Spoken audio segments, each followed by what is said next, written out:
Hello, it's Matthew with Gear Sounds. We got Joseph here with Earth Quaker devices. What's happening? Hello.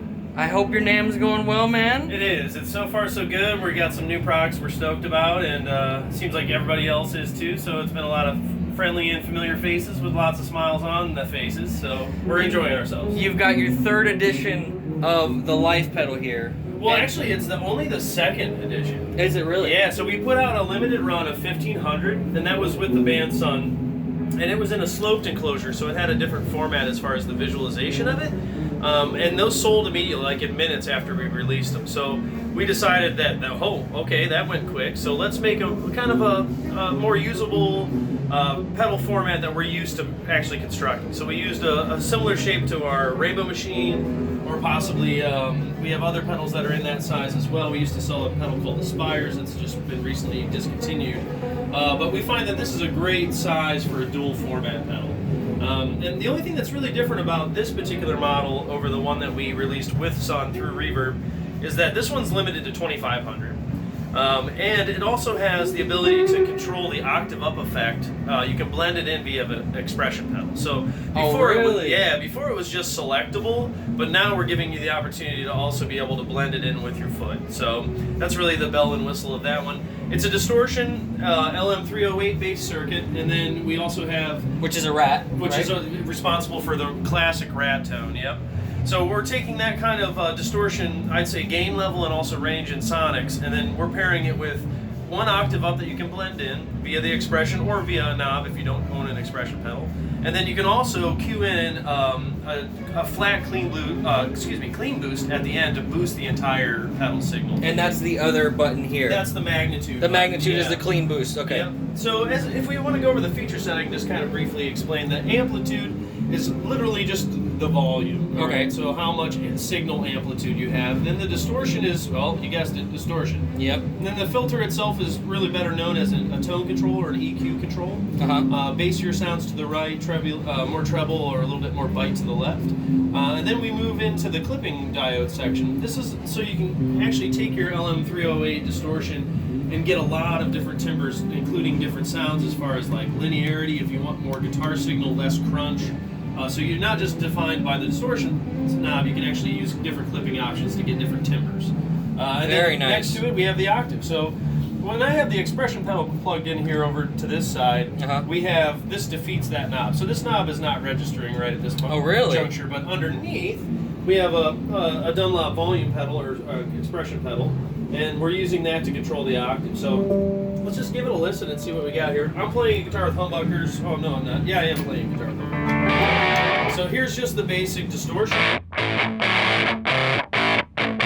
Now the pedal, I'm going to ask you to actually back off the Life pedal, and you'll hear just the crunch. Very amplified.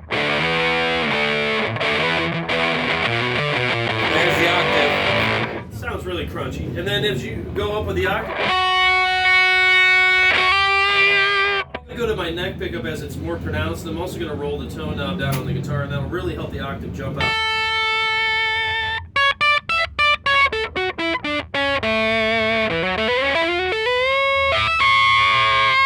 Wow, yeah. So that really creates a lot of animation within the sound. You can kind of all of a sudden pop above the band with that high octave. That's very cool. If your drummer's really heavy-handed, then you just hit the old magnitude cueable volume level on the boost, and that gives you a pronounced volume.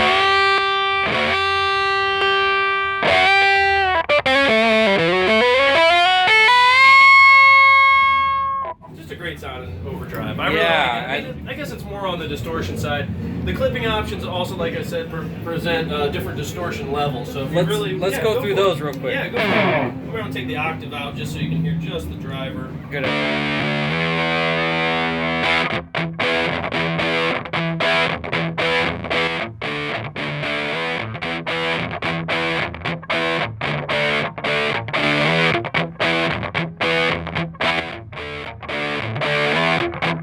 I see. So they're kind of ordered in terms of gain. Like you got the higher gain on the left side, and then that's interesting. And Very nice. Not to get like super nerdy, but the way that works, usually you'll see a clipping option on a pedal And you'll often find when you select different clipping options that the bass volume level of the pedal has changed. And that's natural to what you're doing, is you're actually putting in clipping diodes. And these diodes are responsible for clipping both sides of your wave as it goes through, or your guitar signal. Very nice. So if it's asymmetrical or symmetrical depends on how you select the knob, and also the amount of clipping you get. The more clipping you get, the more the volume ducks down, so you use the master volume to compensate. Interesting. You know, I know Brian Wampler has a great video on that. He does, I'll yeah. go ahead and link that in the description, but that's not the only pedal. You guys updated the Afterneath this year, right? Yes, we're on version 3, and you know, a lot of times our updates are to kind of bring the pedal into a format that we're using as far as our switching, maybe even in the enclosure, maybe even something that has to do with build practice. But this particular model has been, we give you the same Afterneath that we've always had, but we offered a few new features. And the new features that we have are, we have a mode switch, or excuse me, a mode selector that ties into the drag control, which if you look in the pedal, it's the middle knob on the bottom row of 3. Okay. And the drag control is cool. Like if I turn the pedal on and turn the mode to all the way to the left, it's a stock Afterneath, all right? So the controls have been reordered slightly, but I'm just gonna set it for like really a really hi-fi kind of shorter reverb. And just to give you an idea of what the pedal can do organically, so right now it's just kind of a verb. Oh, I should probably add some volume. So you can hear a little bit of a tail. Like a slapback kind of. Almost, yeah. It disappears pretty quick. Then as I start to actually accentuate the reflect and the length, then we have a longer tail now. So now it's lasting, and then finally you can really blow it out. Can you think of the reflect kind of as a pre-delay? Yeah, well, you can almost think of it like that, but really to me it almost burnishes the sound. So in other words, this is a great example. If I move the drag control all the way down and I set the length and reflect to 0, I get almost like a stuttered delay. That's cool. All right, now I'm going to turn the reflect up, and you can kind of hear how it impacts those repeats. Really smooths them out. So it's not just the pre-delay; it's kind of saturating the sound as well. It changes the delay line to the point where it becomes less of like a clock delay and more of a bunch of short delays that create a reverb wash. So interesting. Yeah, so that's our stock mode. So you still have all the features that you've ever wanted from the Afterneath, but then we decided to add quantized features as well. And that comes from your new rack version, I was hearing. Yeah, we decided to, actually some of the evolution of this pedal is we wanted to do a Euro rock for a long time. We have a lot of synth fans at the shop, and we're into just, you know, the origins of audio.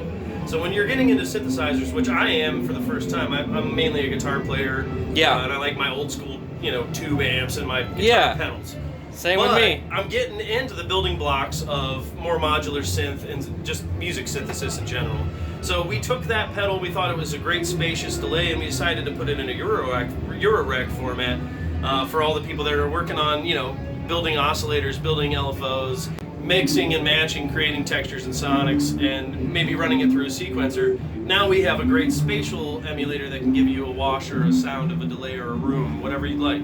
So that's really the advent of it. We thought, wouldn't it be great if we implemented some of this stuff into the pedal, the next pedal version? Yeah. And that's where we ended up with this. So that's basically what we're after, is we want to be able to control some of these parameters of the drag control to give just more harmonics to the delay line. So as you adjust that mode control, you said like you're changing what the drag control does. Absolutely. And is it a click knob, or is it a full? No, it's actually an encoder knob where you just turn it in an LED. Oh, it's changing colors. And that denotes which mode you're in. Yep.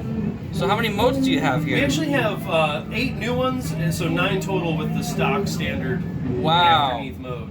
So do you put the drag all the way up to kind of hear what those do, or? No, actually, one thing I should say, we don't have an expression pedal on it, but it is also tied to an expression pedal. So this knob, which was a huge user request, and the reason it was is, say I played a note. So the drag control would allow me to manipulate the reverb delay line clock so that I could actually almost get pitches. So an expression pedal would adjust that drag control? It would, yeah.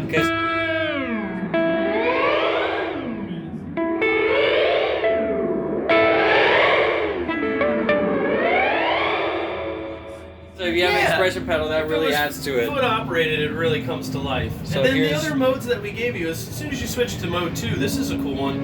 It's actually, it's pretty much, it's not going to actually break the drag control into actual tone steps. It's going to be a linear range. So in other words, you'll have a note start low, and then it'll be able to sweep via the drag control all the way up. So it's not going to step in actual notes. But this one's cool because it has a slew. So as I turn that note, or as you turn, Oh. It's not an immediate attack on the pitch. It kind of just ramps into it.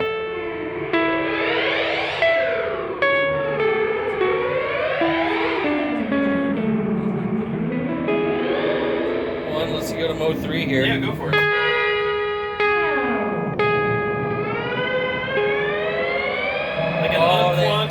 So they all kind of sound a little like they have their own character to them. Yeah, one thing, let me give you a great example of how I think it comes to life. If I go to mode 2 here, which is our slewed mode, and I'm just going to set it for like a basic kind of longer delay, reverby wash, okay? Here's the sound. That's the sound. That's just a dry chuck. So now I'm going to pair that with an overdrive like the life pedal or a distortion. I'm going to get some singular notes going. As soon as you click this bad boy on, the harmonics jump way out. So let's have you do that again.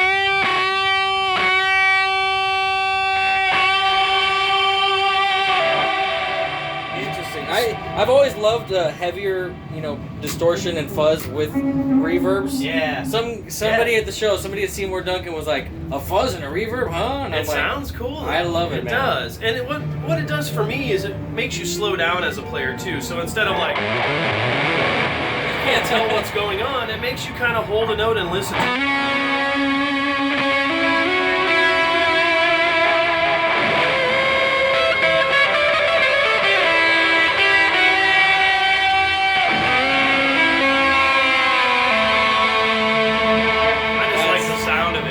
That's humongous. Absolutely beautiful. I'm going to turn this off really quick and let's keep going through those modes here. Please do. It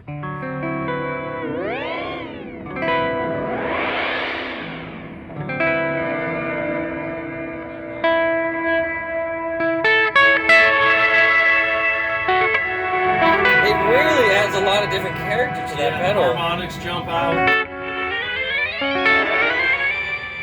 So now it's stepping as you... So you can see even if I move the drag control slowly, you can actually hear the steps, individual pitches.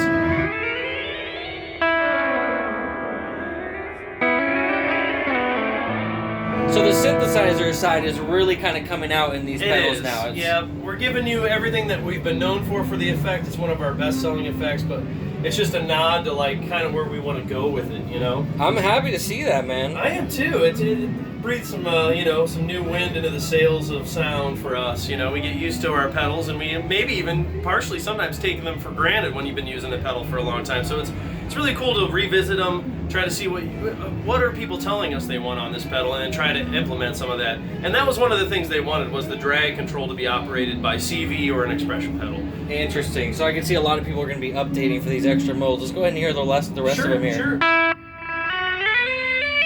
Another step. This one goes way high. Yeah, and not only notice that, but they're quantized to scales. Like for instance, this one has a major sound.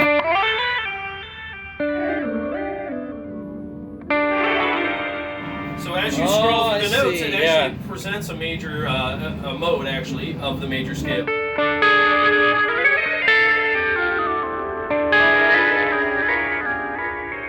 And of course, with chords, it sounds a little weird because it's trying to put some of those notes in the wrong places. Trying to do it, right?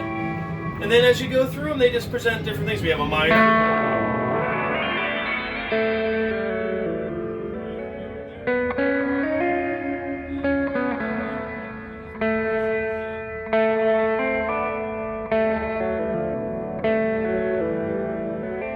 And imagine being able to play like a figure and animating that.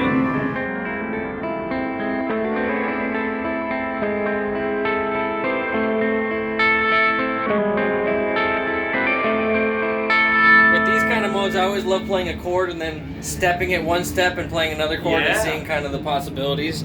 We still got a couple modes left on this, baby. This one's root and fifth.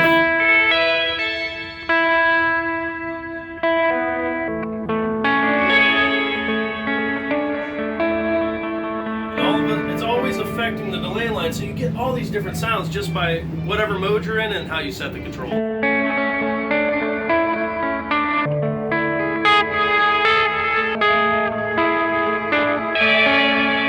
This is an octave, huh? Yeah. Very cool. And then what's the last? Oh, that's his last one. There's a lot of different textures and sounds. The only other thing worth mentioning, I think, that's new is, and this is a user-defined thing, is they always wanted the ability to hear the tails or the trails of the Afterneath once you've bypassed. And we've always done a true bypass, even when it was introducing our flexi switching or our latching or momentary switching that we now use on all the pedals. Yeah. But what's great about this is that we included a buffered bypass. So if I have something going and I have a huge just sonic scape, I bypass, it's still there. Oh, and it's actually obeying the length of the reverb. Right. It's gonna hang out there for as long as I want. Let's get a self-oscillation going here where it just kind of starts going up.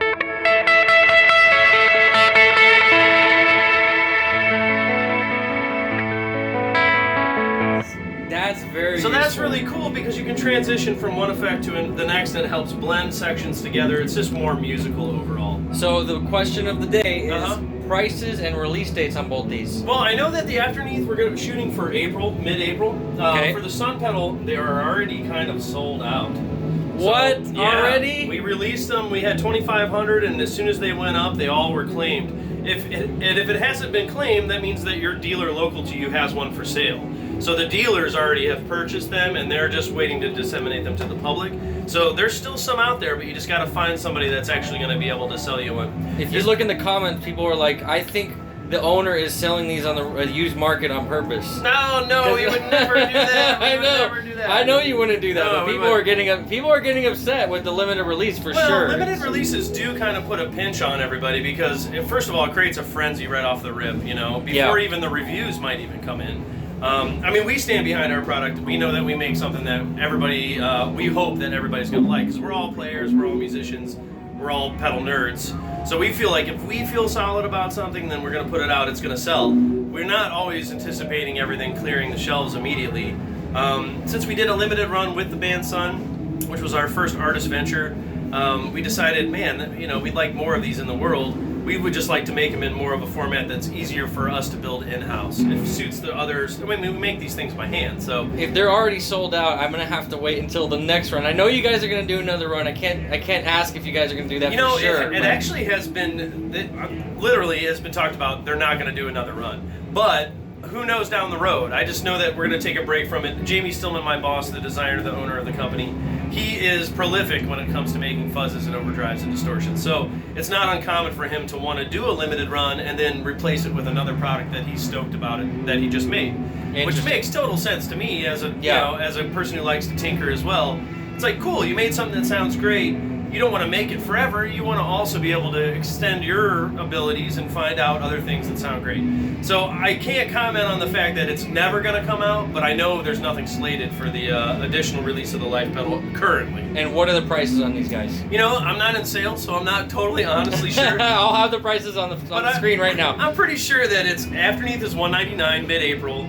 And then the Life pedal, I'm pretty sure, didn't it go for like $250? Pretty sure, man. I'm pretty something? sure the price is gonna pop right in your face on the screen right now. Probably somebody's gonna do it. I'm gonna do it. I'm gonna have to get in the editor. I'm gonna put it right here on your eyeballs See, I needed some TV magic to figure out the price, but it's okay. TV magic here. Yeah. So the last thing I want to do, and I want to make this a yearly tradition, I want to make this like Joe's combos. I want to see some crazy combination of some pedals. I like pizzeria pretzel. Oh, you mean combos? No. Oh, okay. Pedal combos. Pedal combos. Come on, let's not be fatties here. All right. All right. So with what I have on this board, we're in our isolation room here at NAMM 2020. Yeah. And this is just a small slice of what we have. We do have our Swiss things. All the cables that you see tethered in red are in the actual first loop, loop 1. All the cables you see up top, they're only the top row are in purple here, and they're all in loop 2. And those are going to separate amps. Yep, and actually the Swiss things is actually taking care of, the loops are serial, so the loops are going to both amps. But I can select A amp or B amp. Right now I just have one amp going. Yeah, have it please going on the recording. Yeah, and we do have a satellite amp, which is a great one. We have the Scamp, it's 2.6V6, it can be 22 or 11 watts. And we also have a single 12 cabinet that Adam from Satellite made us. And they very nice. And that would be one of my first combos, is have a good amp that you like to play, that you're comfortable with, that also takes pedals well. This one likes to get dirty, but I have it pretty set low, so you can get a nice clean sound out of the amp. Translates the pedals. Let's see. Let's rate Joe's combo that he's going to try to come up with on the spot right now. All right. I'm looking at his face. He doesn't have any clue what he's about to do. Well, I have a lot of different options here, but there are a lot of options. Last time you did the spatial delivery, which isn't here. It isn't. I love that pedal. But I think what I'm going to do is, I haven't played with this one in a while. This is our Arpanoid. And what I'm going to do is I'm going to set this pedal so that it's in the up position. I'm going to go to mode selection 1, which gives me an arpeggio starting an octave lower than the note I play. What I love about that is if I shrink the steps down to 0 and the rate to 0, and then I mix the wet and dry, I can almost get like a pseudo octave effect. So here's just the guitar. Oh, that doesn't sound like a pseudo octave effect. That sounds like an octave effect. So what's cool about that is now all of a sudden the thing is not doing the full steps of the arpeggiator that we know the Arpanoid. We'll actually cycle through all the steps here. I'll just play one note so you can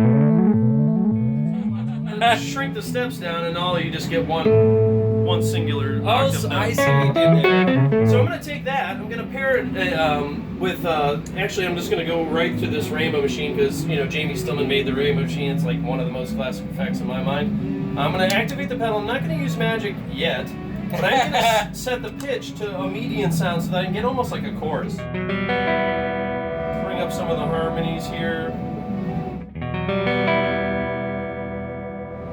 Like I said, I'm not going to use the Magic yet. Not yet. It is queued up to take off, though. All right, now I'm going to mix that low end, that lower octave with the chorus. Let's see where we're at here. Cable popping out of the back. This is actually starting to break it up a little bit just because based on the way that we have it set up. Because it's pushing it so it's pushing it pretty good. So now I'm going to add one of my all-time favorites, the Avalanche Run. This is a classic. But what's cool is I'm going to throw it in a kind of a seldom heard sound, which is the reverse mode. I'm going to set the time to 0, which it has trouble processing, and all of a sudden it makes kind of a ring modulator sound. So I'm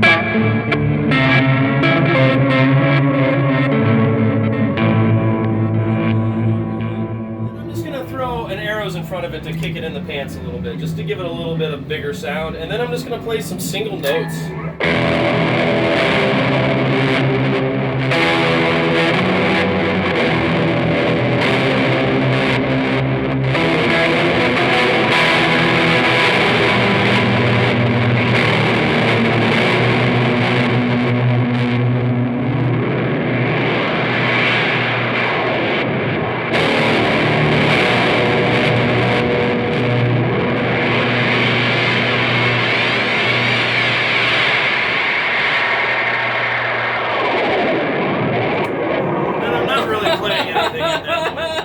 Oh my gosh, that was amazing, man. And just to give you a little heads up, this is what the Avalanche sounded like in reverse with that. A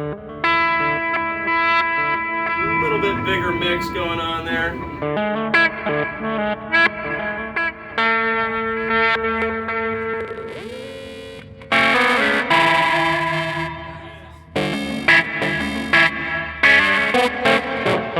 can change, as soon as you bring the time up, it's more of a reverse delay.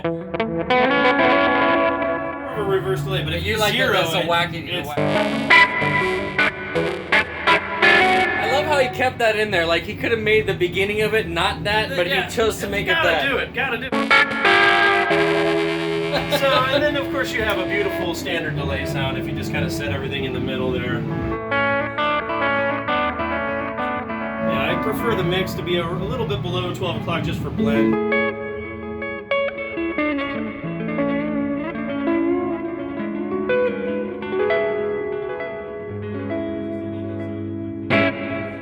That's the only combo I could come up with. That's right a great combo, man. That sounded like the wackiest, weirdest heavy metal I've ever heard. It's a little zany. Would you mind getting my combo? Yeah, let's do it. Let me switch up. I'll hold it for you. Need a little camera guy action for me. All right, this is Joe doing some probably shoddy filming, but Matt's gonna take the helm. He's way at the corner of the room, guys. He's like leaning into the actual corner of the room. I am in the. So I'm gonna steal what he's doing here, and I'm gonna go ahead and put the live pedal on. Yeah.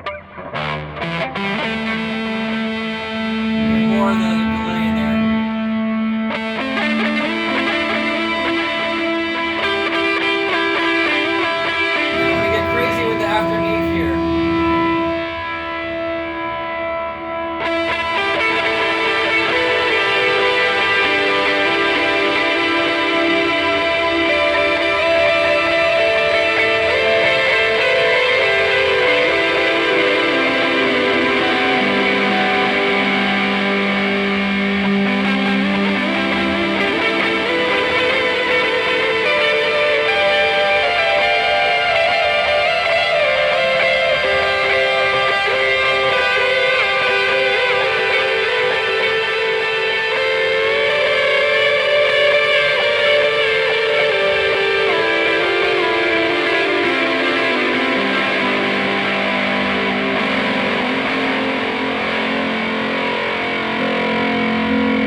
got his own combos, it turns out. Let's see in the comments below. You guys vote for the best combo. Oh, Not no. the best player, the best combo. All right, what sounds better? What do you think you could make some great sounds with?